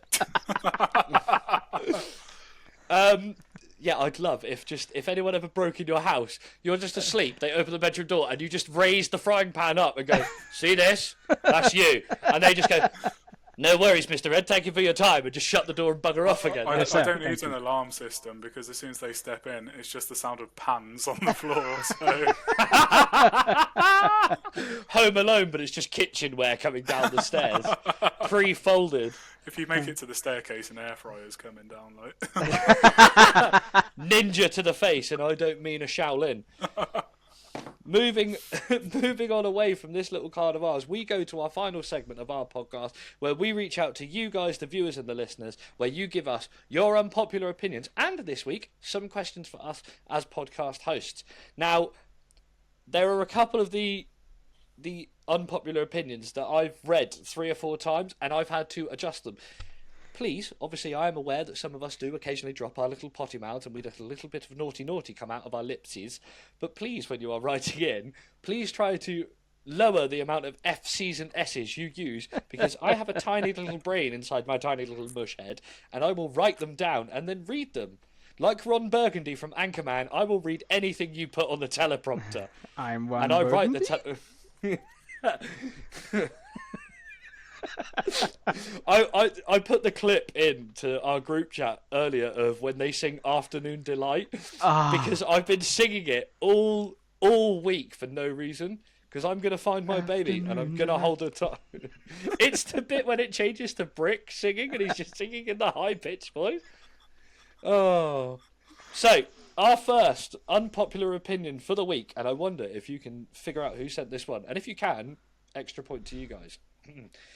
In the Pokemon video games, EXP shares need to be binned. Send the kids back to old school grinding.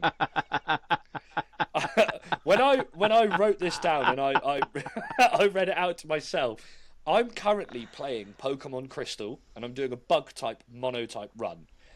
I have spent the better part of 4 hours after beating Whitney, just going back and forth, beating up Drowsies and beating up Yanma to just get speed EVs and defense EVs on my Heracross and on my own Yanma. I grind. Can't get the EXP share in Crystal without doing certain things, and I'm playing it as a ROM hack, so I can't even do all the extras and trade. So I agree. Make the children learn the hard way. I am actually going to be controversial here and disagree, solely for the purpose of sometimes when I want to pick up and play a game, particularly Pokemon, it is to just completely disassociate from the world. There's enough awful things going on out there. I don't need to curb stomp 874 EVs to gain a bit of XP. I think there is absolutely a time and place for it, and I fully agree with it, because sometimes I'll do like Nuzlocke runs, ROM hacks, anything like that. But at the same time, especially when a game like a new one first comes out, particularly say the upcoming Legends ZA that has a completely new combat style, I will rely on that EXP share to make sure that the rest of my party don't get left behind, because I am fully ready, willing and able to be god awful at it. So I think when you just want a bit of passive gameplay to sort of switch off from the world, EXP share is a blessing. If you want to take a serious run at Pokemon, then absolutely switch that off and do it the good old-fashioned grinding way, like I did back on Pokemon Yellow. I'm going to agree with Ed. I think that I really like the XP tension share. right there. I agree. I disagree with the person that says it. I think it's a good thing. As much as we love the games, we love them so much, I still have PTSD of having to train every individual Pokemon in Viridian Forest just to face the first gym. We've all done it, we know. And to be honest, I remember playing one of the recent games, and one of my old school strats was starting off with a Pokemon that I want to get XP and switching it out so that it gets some, and then realising everyone got it anyway. I was like, huh? What? I don't need to just switch people out anymore? Wow, okay. It was a very pleasant thing for me at the time, and saves a lot of time and energy, stuff that as adults I don't have that much anymore. So for me to actually complete a game, keep that XP share in, please. Yeah, that would, although I do agree, because I had to go through it, so I feel like everyone has to suffer. Do you know what I mean? like when you had to play Sunday League football in the pissing rain, and then they wouldn't cancel your game, but everybody else Everyone was. else's was, I but want, not yours. I want everyone else to suffer. But I have to say, playing games like Pokemon Sword and not having to grind, because when you get into the wild area and you get that first big Onyx, caught him, because obviously I want my big boy Steelix, and not having to grind both him and Scyther to a level where I'm like, all right, now it's worthy of evolving them, was good. So I do agree that the XP share should be binned, but only if you're playing the older games. I think as you get further on, I do understand why they're in there.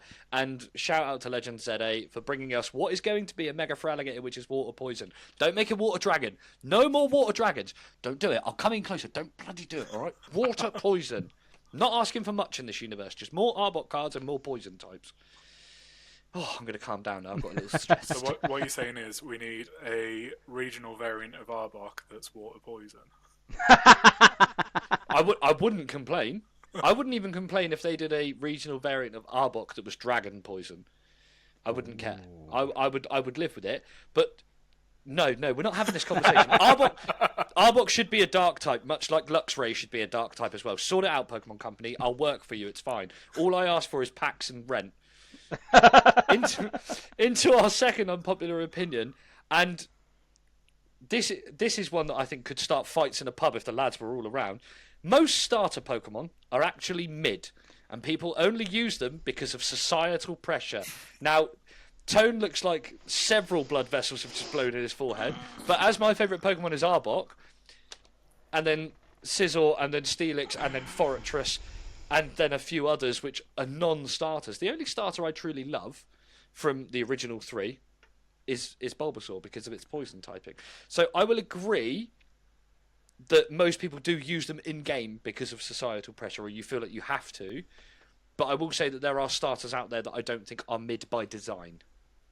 Is how I'm going to word it. Ed, how do you feel? I'm going to say overall, I fully agree that there are some incredible starters, and again, Squirtle, Bulbasaur, Charmander all get shout-outs there.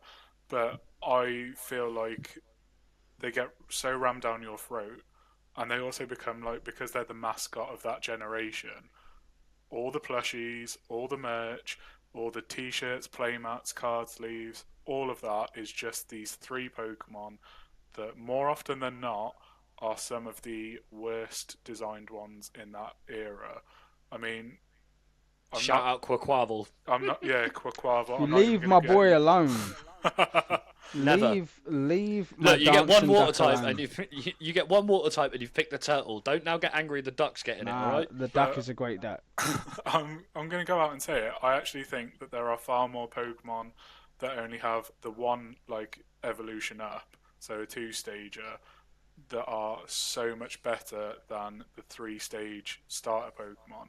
Like when you think of Onix and Steelix, Scyther and Caesar, like Houndour and Houndoom, there are so many like fantastic ones that aren't the starters because they don't have those 3 stages, but are just fundamentally better than what we get given at the start of games. Go on, Tone, let it out. Leave the starters alone, okay? Hashtag start 'em on Saturday. Go join on Instagram. No, I love that Tone had the finger like he's Tony Soprano. You tell that guy, right? You tell him. No, I can see where they're coming from.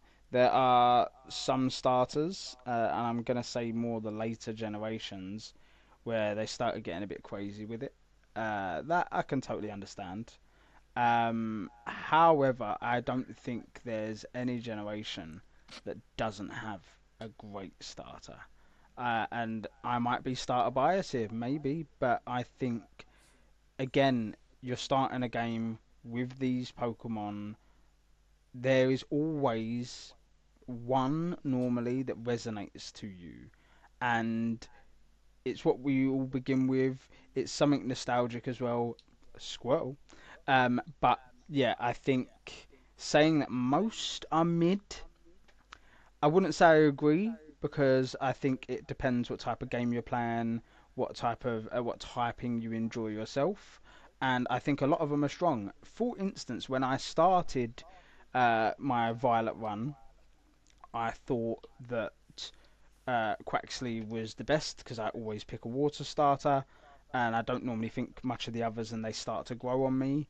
And all 3 starters, in my opinion, really grew on me because I played with all of them, mainly because you get them free, getting certain codes over the years of Scarlet and Violet being out. And I got Fuecoco last, so I've only recently been playing with him, but with Meowscarada and Quaquavel, them 2 alone were dominating Pokemon and wiping the floor with them. And you might not like the duck, but a duck that can learn water type, fighting type, and flying type moves was quite powerful and would rinse quite a lot of Pokemon. And I am very thankful that I chose that Pokemon, and I had a very lovely Violet one. But going back to all starters, I disagree that they're all mid. I think that a majority of them are starters for a reason, and design-wise, quite a few of them are very, very beautiful.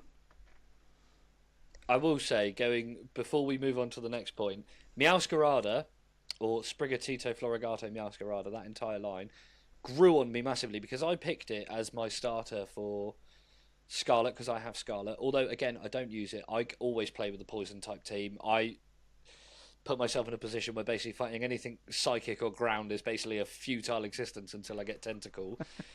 I have to say that when I did have to use it, it really grew on me. And where I've used it in later ROM hacks, such as Emerald Imperium or Radical Red, more often than not, I will pick the Sprigatito line because I think it's phenomenal and I think it hits hard, it's fast, and it has a great moveset. I love the Fuecoco line for its design. The little fire bird that sits on Skeledirge's head is really cool. I think that for a first time in a very long time, the water starter in this generation is the one that hasn't resonated with me the most. And going back over the years, I love Squirtle, but just not as much as I love Bulbasaur. I absolutely love Totodile, love Mudkip, love Oshawott. There are so many of them in the... Love Froakie. Again, like so many of them through the back that I love. This is just the one that I don't love as much. It's like a stepchild, you know. I put up with it because it exists. And I know what that feels like because I have been a stepchild, so, you know... Cheers, Dad. Moving on. Pokemon Center ETBs are a waste of time and stamped promos suck. Now, I've never had one in the near year that I've been back into TCG collection. Never owned a Pokemon Center ETB. Never owned a Pokemon Center booster box. Haven't got a box topper. None of that. So I'm null and void. Doesn't matter. Ed, how do you feel? I agree with part of it, but I don't agree with the stamped like promos being like a waste of time. In the context of maybe the Pokemon Center, yeah, okay, just because it's like you get the exact same thing with the little stamp on it and you get an extra pack in an ETB. I mean, I was very fortunate and I managed to pre-order Prismatic Evolutions ETBs. I mean, they are just crazy value for the same sort of thing, which is ludicrous. The fact that one of those goes for 250 quid now, mental. I think it is very much an exclusivity thing, but isn't that, to flip it on its head, is that not also a lot of what we chase in the sense of as collectors? Like, we had a chat in the PokéPals group chat the other day about, I believe, was it a Mantike or Mantini card that there's only like 30 of in the world, because wasn't it used in the World Championships or a and championship it's got of an some error kind? on it or something like that. And now there's only technically 8 Yeah. that are in English. Yeah, I remember this conversation. It's such a wild ride. But it's the fact that there is like that exclusivity that is kind of like one of the beautiful things if you're someone that is lucky enough to own it. Not even just from the financial point of view, just that if you say that there's like 100,000 like Snorlax 151 promos out there, there's probably going to be only a few thousand stamped promos, which makes it, when you own it, that much sweeter. So I think from the actual perspective of like buying it from the Pokemon Center and having to go through all the queues, the faff, the scalped prices, I think that they can absolutely get in the bin. But the collector in me that enjoys that sort of like exclusivity or having that like harder to obtain thing in my collection, I am quite a fan of like stamped promo cards. Fair enough. Tone, how do you feel? Don't care. I think it's a waste of money, if I'm being honest. I think that it, again, comes with a little stamp that gets in the way of some of the artwork, and they say, yeah, let's chuck an extra 10, 20, 30 quid on the card itself. It comes sealed as well, even more money. It's more for, I get it, more for the collectors, not for the kids, not for the lower end collectors either. But it's more for sealed collectors, if anything. Most people that collect sealed are looking for the Pokemon Center, and I get that. As we all know and have heard me say multiple times in the group chat, I don't have a sealed collection. As soon as something comes into my house, it's getting ripped. Nothing stays sealed here. Yeah. So for me, I do not care. And case in point, going a little bit off the ETB line, is I remember when I finally, thanks to the grace of the community, got a 151 stamped reverse hollow Squirtle. And that was going at the time for £20, £30 plus. It was more expensive than the Squirtle art rare. Absolutely ridiculous. I need to breathe before I rant because I can feel my chest building. But just because it has a Pokemon Center stamp does not mean it should just have stupid amounts of money added to it, in my opinion. And loads of people argued against me. I get it. If that's what you like your stamps, amazing. But everyone was like, oh, but no, it's definitely worth £30 plus. Because of what? It's a reverse hollow, but it has the Pokemon Center written on. "Whoa, it's more exclusive, get it." I don't care. I really don't care. I'm here to collect the nice shiny artworks and the nice shiny cardboard, not the exclusivity of, "Ooh, look at me, I'm better than you." I'm here for friendship and community and fun Oh, I've times. got a stamp. I'm the best. I got a stamp. Look at me. Get in the bin. Go Right, collect before- actual stamps. Go collect the queens and kings' heads. Fuck off. Sorry, Oh. but Oh no! first swear. First That's swear. two pod. Fs. I've dropped one and you've dropped one already. God. It was gonna Right, happen. that's it. We're gonna have to do 3 Hail Giovannis after this. But Right, no, I don't care. Let's step away from unpopular opinions and move into something that's about our own opinions. Well, we have had some questions from you, the lovely viewers, to round off our episode 2 of the PokéPals. See, I told you, say it 3 times fast and you'll get it wrong. The PokéPals Pokemon Podcast, episode 2. Right, so we'll try and do it as quick fire as we can because we are wrapping up for the evening. So, first of all, who is your least favourite evolution? Ed. Ooh. Probably Flareon. Interesting. Tone, who is your least favourite evolution? Probably Leafeon. Nice. I'm going to throw a really wild curveball out there. I actually think that my least favourite evolution is Espeon. Ooh, I did not see that coming. Purely, and it would definitely be Flareon, purely, right, because I just think it doesn't give me the same feeling. Like Jolteon and Vaporeon, I'm going purely from an in-game perspective because Espeon has some beautiful cards and I like the Pokemon, but from an in-game perspective where I can actively use an Espeon, it's just a pain in the arse to get hold of 90% of the time, and I always end up accidentally getting Sylveon because I evolve it and it knows baby doll eyes and then it evolves into Sylveon. But I think that I prefer Umbreon from the second generation. I prefer both Jolteon and Vaporeon from the first generation. I think Leafeon and Glaceon, for different reasons from their later generations, I've enjoyed using.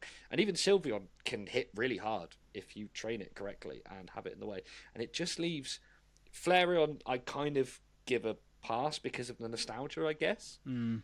The joy of having an Eevee and just randomly figuring out you can use Firestone on it is kind of cool when you're, 9, 10 years old and you're playing Pokemon Red. But yeah, I'm sure everyone will come for me in the comments now, but Espeon for me is my least favourite. On that note, while we're there, just for everyone that is commenting, just leave a comment below letting us know, are evolutions overrated or not? Just a bit of fun. That's a lot for me to go through at some point in the afternoon. But if you do have anything you do ever want to ask us or anything you want to submit to the podcast, you can do it through our Instagram at PokéPals_podcast or right here down in the comments section. And while you're there, give us a like, give us a share, give us a sub, give us a follow. Stay here for episode 3. It'll be out in 2 weeks. What Pokemon do you think has an unfair reputation and why? In, let's say, 100 words or less. Ed. Unfair reputation.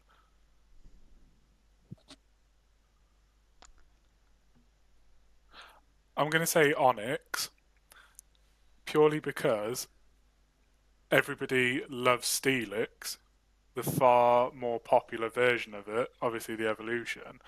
But I feel like, as a kid, seeing a giant rock snake was incredible. And then, I know I touched on it last week, but then when I started playing Sword and Shield and seeing a wild Onyx appear just in the wild and being like, that is a massive giant rock snake. That is 30 feet of pure boulder. I sort of feel like it's one of those that it has an unfair reputation, but just because of how flawless the evolution is, that it gets so overlooked. Like, you get an Onyx in game, you are just waiting to the point where you can evolve it into Steelix. It's as soon as you get it, it's like, right, that's the end goal now. Onyx itself is a necessary evil to get my Steelix. Yeah. Tone. I want you to go first, Mush. I've got one that I think is going to cause an absolute fight. I'm going to say that Mr. Mime has an unfair reputation, and purely, nothing to do with the fact that, yes, I agree, it looks creepy at times, and it has had some choice cards that have really not done it any justice, and it could potentially be Ash's father. I'm not denying anybody. No one in the comment section is allowed to snipe at me after the whole Espeon incident after this one, okay? Come for me for the evolutions, but not for Mr. Mime. In-game, it is a powerhouse if you train it in the right way, a special attacker like no other. It has a phenomenal moveset as a psychic type, and I actually think that Galarian Mr. Rhyme is hilarious. I'm not saying it's good, but I think it's funny. Yeah. Like, I actually think it's hilarious with the little stick. Yeah. It just makes me laugh. I'm not saying it's a good Pokemon in any way. It's got terrible cards, it's got a terrible moveset, it's not worth using. It's just but Charlie I just think Chaplin. it's funny. It's just Charlie Chaplin. It's Charlie Chaplin is. on drugs. And that's it. But I think that Mr. Mime really does get, like, the barren end of the deal when it comes to a lot of Pokemon. It does. Like, there are Pokemon, like Grimer had a banned card because he's quite literally looking up a child's skirt. That's outrageous.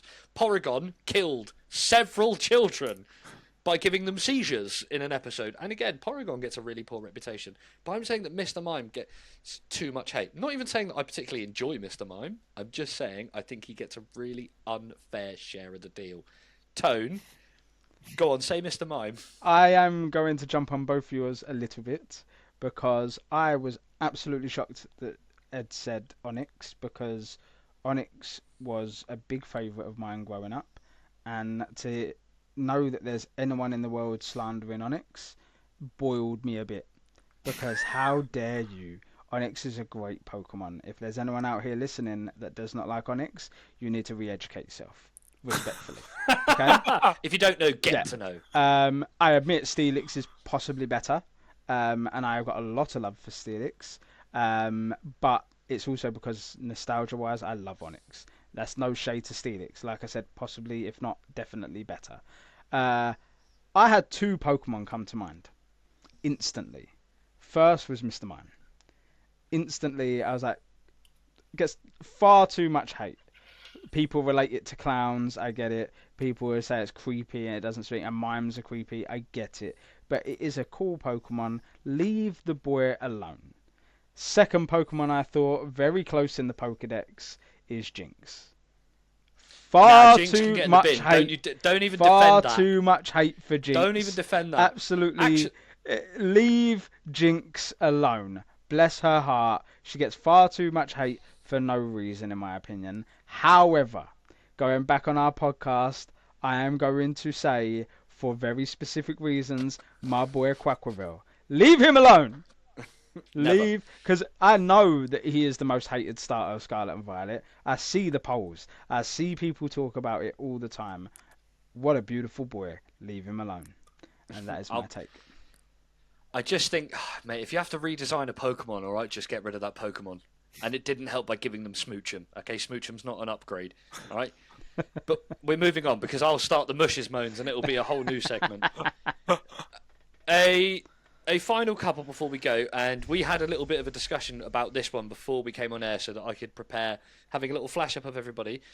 What's everyone's top grail if money is not an issue? Ed? For me, it is the Japanese web series Gengar. This is the one that's also dubbed as the Masaki promo with the regular border in. I just feel like this card is sensational. The artwork, the old school vintage holo, the fact that it's got the web series like e-reader style format, which I know people are like love-hate with it, but I just feel like it's something so different, so iconic, of my favourite Pokemon, and it's one that I would absolutely love to have in my collection at some point. When you sent it to me earlier, it very quickly went up my list of things that I'd love to own if I was a millionaire. Tone, what is your top grail if money is no question? This was hard. This is very hard, and I've actually gone for one that's not overly expensive at all. But such a stunning card is the classic vintage Team Rocket's holo, not Charizard, Blastoise.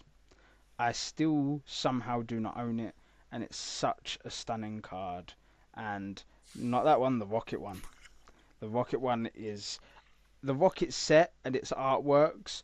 I love the base sets, but Rocket just gave it that twist of, oh goodness! It's very shocking to me that you don't own this card, or at least a Same. variant of it. Same. But it's it's a beautiful card, and I know go back 25 years, and I'm old enough to say that now.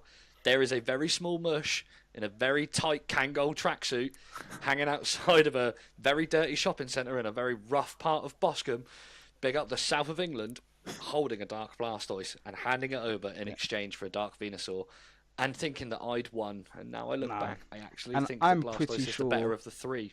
I'm pretty sure Little Tone had one at one point, and I will quickly have a special shout out to a Pokemon we've just recently discussed that was a card that Little Tone had stolen off him as a kid, that was his grow at the time, which was the Shining Steelix. It was mentioned in the group chat earlier, and it was stolen off me as a kid. That Yeah. is a very, very good segue into what would be my Grail, because my Grail would be the Shining Steelix. Yeah. And I was very close to picking the Crystal Nidoking from Aquapolis, or Aquapolis. However you say it, I'm going to stop trying to get it wrong. That one that me and Ed discussed earlier, but yeah, I have to say Shining Steelix, encapsulated in a PSA 10 worth hundreds and hundreds of thousands of pounds. Please and thank you. If you're wishing to get any of us anything for a gift as a podcast starting gift, we'll have those. We'll Thank all you. One take of that, each. Cheers. please. Thank you. That'd be very kind. It's really interesting to see how everybody views their grails, because like I think everyone has grails from eras. Like, you know, I'd love to go back and have like, you know, a base set. What is your Something, current or Grail you own? I mean, straight away for me, it is my Gengar I thought you'd VMAX say, Alt yeah. Art from Fusion Strike. I have to say, it's really hard to narrow it down to one. Oh yeah, definitely. But I have the Galarian Gallery Deoxys VMAX Special Art with the Orbeetle Stunning. in an Ace 10, which I do have to say is a card that as soon as I saw its existence, I'm really glad that I now own. For me as well, it was a toss-up with the Giratina V Alt Art from Lost Origin.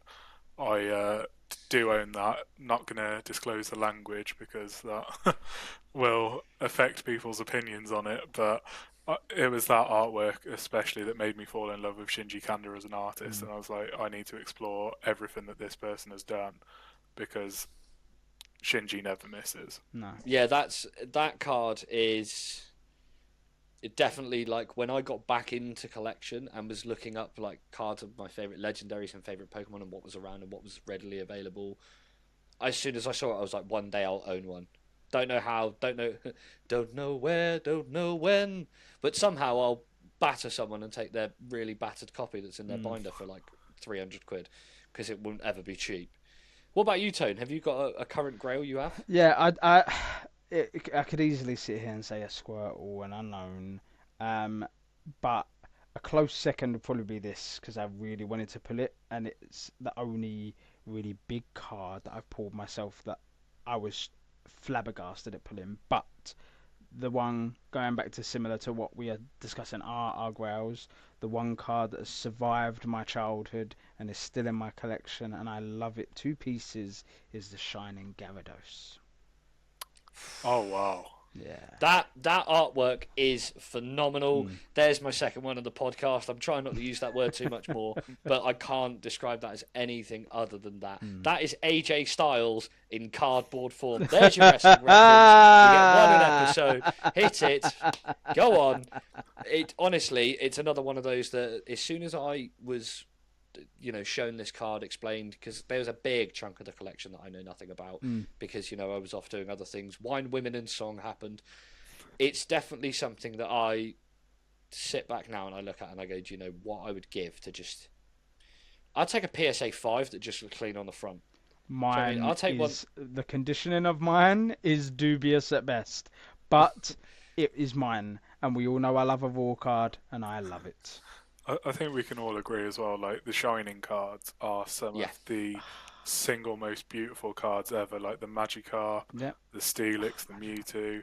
I really love the Magikarp as well. It's And very good. The incredible. Raichu was the very first, I think, card that was over the The set first number. secret rare. I Yeah, think it was yeah. 83 out of 82, something like that. Yeah, from Team Rocket. Yeah.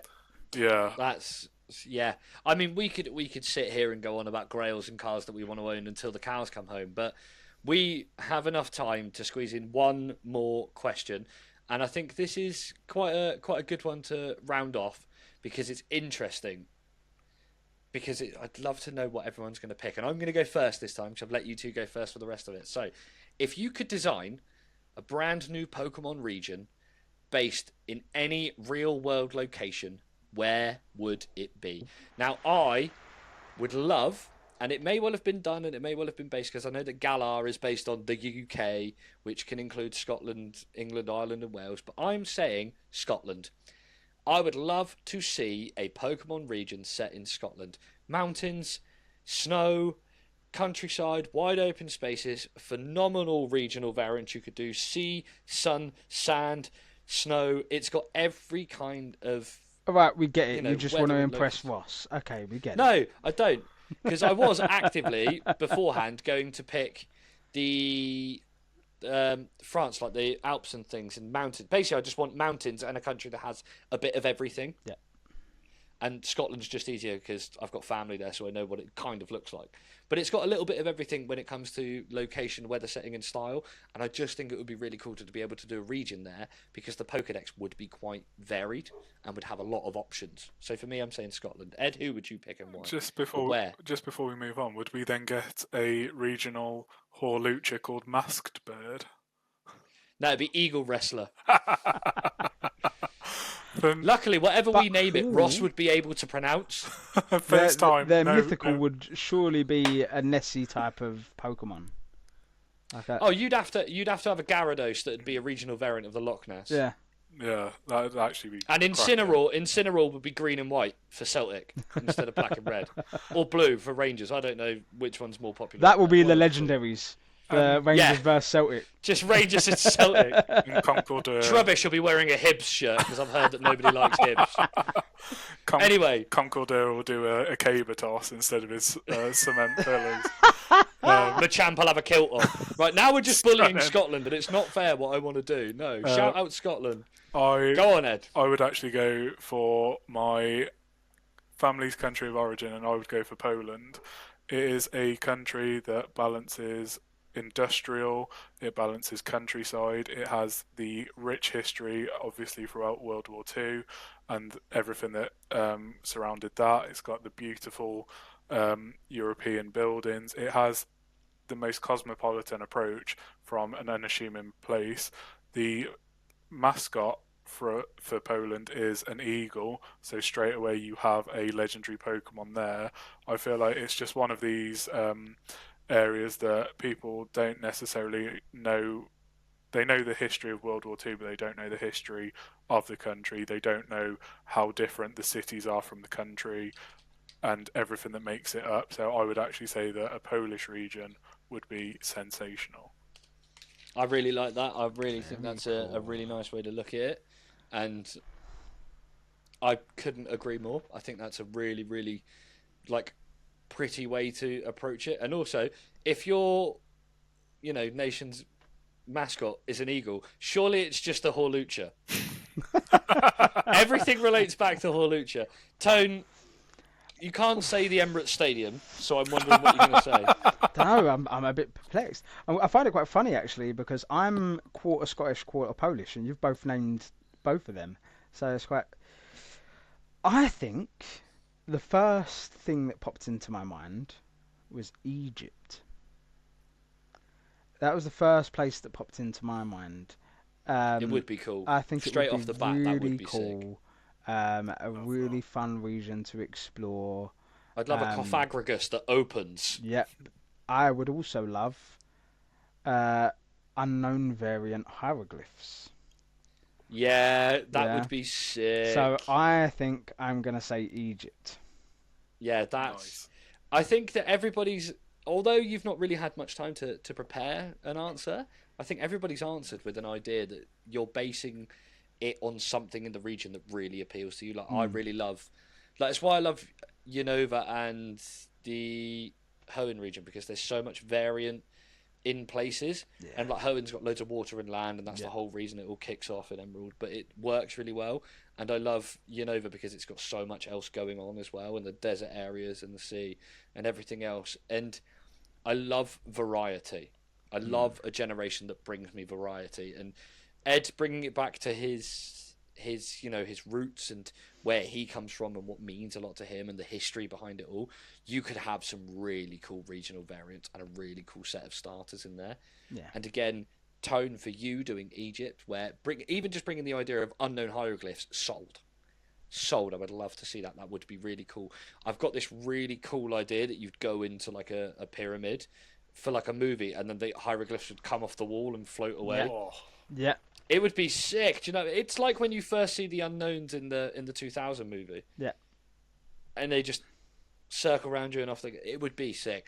It's a really cool idea from all three of us for three separate things. That's a really good way to wrap up what has been episode 2 of the PokéPals Pokemon podcast.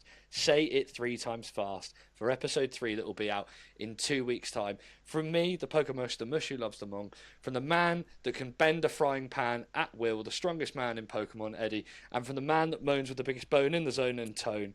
We thank you ever so much for joining us. Be sure to give us a like, a share, a subscribe. Hit us down in the comments with anything that you would like to add, offer, or just say to us as a 3. And we will see you in 2 weeks' time for episode 3. Lots of love. Take care. Bye-bye.